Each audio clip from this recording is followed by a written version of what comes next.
Bună seara tuturor și bine v-am găsit! Haideți să vedem cum va fi săptămâna 23-29 iunie pentru cei din zodia Pești sau cu ascendentul în zodia Pești. Și voi începe, bineînțeles, cu energia săptămânii. Hai să vedem care va fi energia săptămânii pentru voi, cei din zodia Pești. Acceptare. Fii un spirit liber. Aceste două cărți ne aduc un mesaj destul de răsunător și deloc subtil. E momentul să te eliberezi dintr-un rol sau o poveste care te-a ținut mic, mică, adaptat, adaptată, tăcut, tăcută sau bun, bună. Ești destul de visătoare în această săptămână și asta este posibil să-ți influențeze viața de zi cu zi, dar este și benefic pe o parte pentru că te face să evadezi. Doar că, puțină atenție, că riști să te pierzi în iluzii. Aici aș mai putea să spun că este vorba despre ceva care s-a încheiat sau trebuie să se încheie deja. E un ciclu care nu mai are viață, tu poate încerci încă să-l resuscitezi, un rol, o relație, o promisiune veche, o versiune a ta care a funcționat cândva, dar acum te sufocă. Acceptarea nu înseamnă să spui asta e, mă resemnez, înseamnă să încetezi să te mai minți. Pentru că tu ești născut sau născută să trăiești în... Tu nu ești născută să trăiești în lanțurile așteptărilor altora. Aici e ruptura, eliberarea, pentru că cartea asta îți spune, ieși din colivia în care te-ai așezat singur sau singură ca să fii iubit, iubită. Fii un spirit liber. Lupi, cer, stele, toată simbolistica îți arată o viață condusă de instinct, autenticitate și libertate spirituală. Săptămâna asta e despre o eliberare dureroasă, dar eliberatoare. Acceptarea a ceea ce a fost ca să poți deveni cine ești. Când accepti finalul, deschizi poarta către libertate. Când încetezi să te adaptezi la hărțile altora, îți desenezi propria hartă. Hai să vedem acum și etalare generală pentru voi, după care pentru fiecare plan în parte. Hai să vedem etalare generală pentru voi, cei din zodia Pești. Uite că a și ieșit cartea voastră. Hai să vedem ce ne spune sau ce vor să ne spună aceste cărți pentru voi.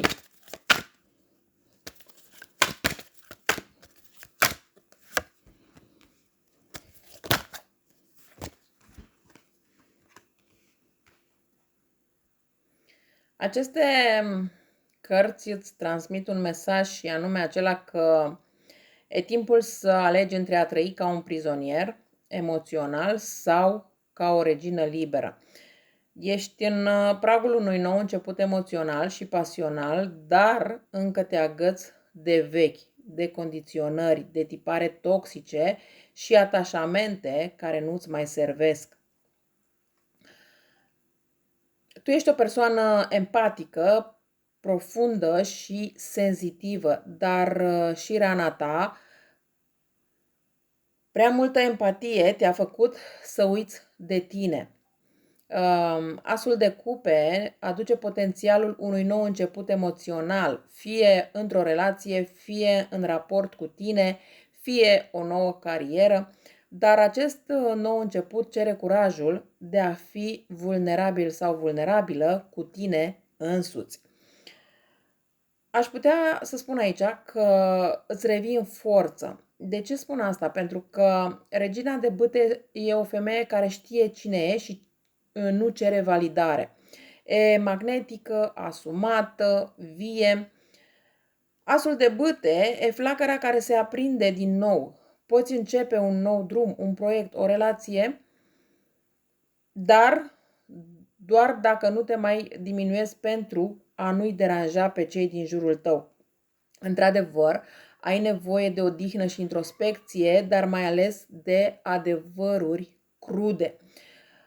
Chiar dacă în acest moment ești într-o oarecare confuzie, luna aduce și iluzie, frică și chiar minciuni ascunse, poate chiar față de tine însuți. Viața vrea să te scoată din cercul vicios în care ești, un ciclu se închide, altul se deschide, dar dacă te ții cu dinții de ce e vechi și cunoscut, vei rata ocazia de a renaște. Aceasta aș putea să spun că e karma în mișcare, lasă-o să se învârtă și nu opune rezistență. Așa că, hai să vedem acum fiecare plan în parte. Planul iubirii pentru voi, cei din Zodia Pești. Planul iubirii.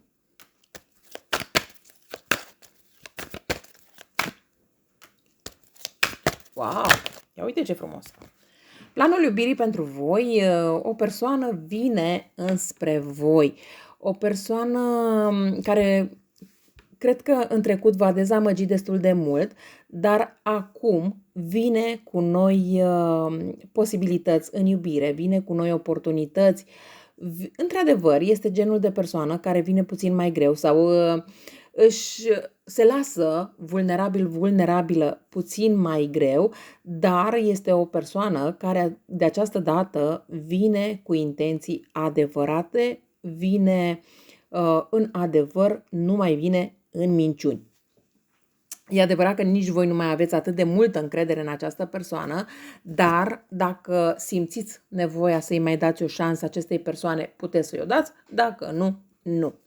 Hai să vedem pe planul carierei.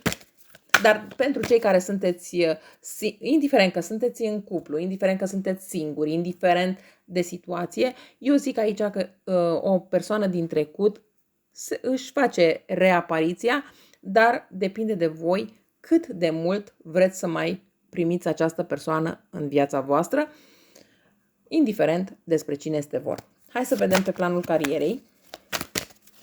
Pe planul carierei. Aici, pe planul carierei, aveți de ales între două situații, două proiecte, două posibilități, dar parcă regretați. Regretați ceva ce ați avut și nu mai aveți.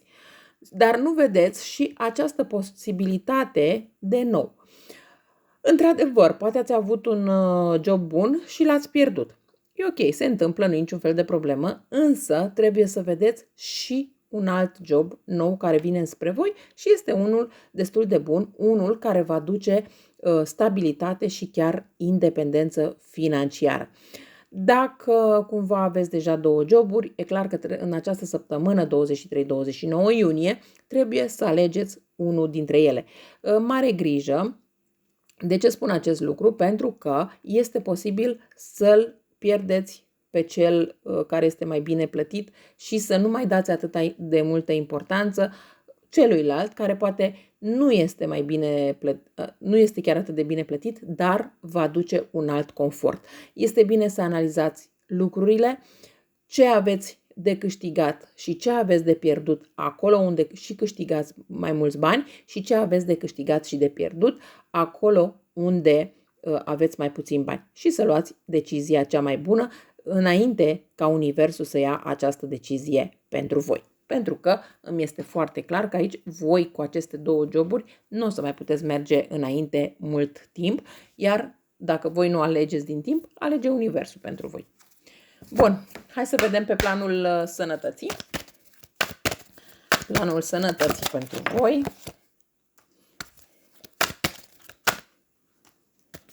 Planul sănătății. Aici cred că vorbim despre o situație pe care o cunoașteți deja. Este pe acest plan al sănătății ceva care vă deranjează de ceva timp, dar până acum nu cred că i-ați dat suficientă importanță. Poate că trebuia să țineți un regim și nu ați fi făcut-o așa cum ar fi trebuit. Poate trebuia să luați un tratament și la fel nu l-ați luat la orele stabilite. Da, poate fi ceva de această natură. Ei, și acum această situație, această problemă de sănătate, vă dă mai mari bătăi de cap, dar ideea este că dacă luați măsurile necesare, lucrurile merg într-o situație pozitivă. Lucrurile se îmbunătățesc. Hai să vedem din punct de vedere financiar. Din punct de vedere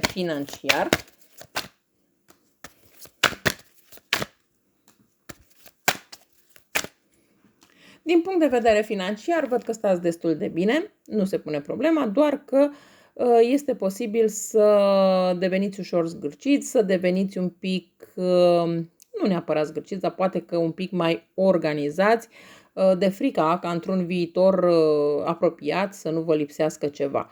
Este bine să faceți acest lucru, dar să nu exagerați, da? Pentru că, din câte văd, este posibil să exagerați puțin și membrii familiei să aibă puțin de suferit. Încercați să păstrați un echilibru și lucrurile merg într-o direcție bună. Deci nu se pune problema aici. Este posibil, într-adevăr, poate cineva din familie să vă ceară un ajutor, iar voi poate să nu vreți să îl oferiți.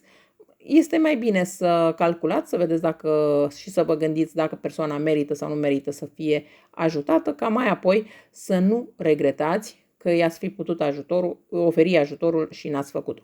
Da? Deci luați, în ceea ce ține de partea financiară, luați deciziile cele mai bune pentru voi și cu responsabilitate. Eu cam atât am avut de spus și pentru voi. Vă mulțumesc că m-ați ascultat și vă doresc o seară minunată. La revedere!